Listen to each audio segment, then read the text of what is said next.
Naging emosyonal si Kim Chu sa inorganisa niyang annual Christmas party sa kanyang Quezon City home, noong Linggo.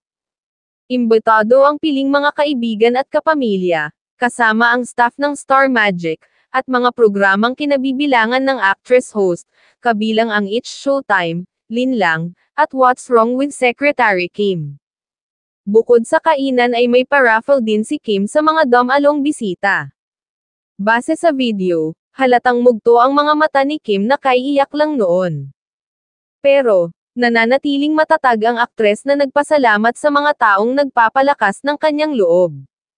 Sabi ng aktres, "I wanna thank all of you for being here. Nanalo man kayo, natalo man kayo, but lahat yun at the end of the day, masaya tayong lahat. Yun ang mahalaga. Maraming salamat naging bahagi kayo ng 2023 ko." Sa puntong ito, sumigaw ang mga bisita, "We love you, Kimmy." Dagdag ni Kim, "Each and every one of you here played a big part of my life. Kaya maraming salamat. Mahal na mahal ko ang bawat isa sa inyo." Hindi kaila na may pinagdadaanan si Kim dala ng napabalitang hiwalayan nila ng nobyong si Sian Lim. Kapansin-pansin na wala rin si Sian sa party, gayong noong nakaraang taon ay dumalo ito. Halos 2 buwan ng usap-usapan na natuldukan na ang 12 taong relasyon ng couple.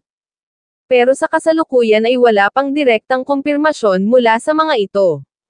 Kumpirmado na split na sina Kim Chu and Sian Lim. Pero walang masama kung ganon nga naman. Prerogative nila kung gusto nilang manahimik sa rason ng kanilang breakup. Nanatiling tahimik sina Kim at Sian sa kanilang hiwalayan pero nasa hitsura naman ni Kim na hurting siya. As in tingin ng source, nagluluksa si Kim dahil sa nangyari sa kanila ni Sian na ang buong akala ng lahat ay sa kasalan na ang ending.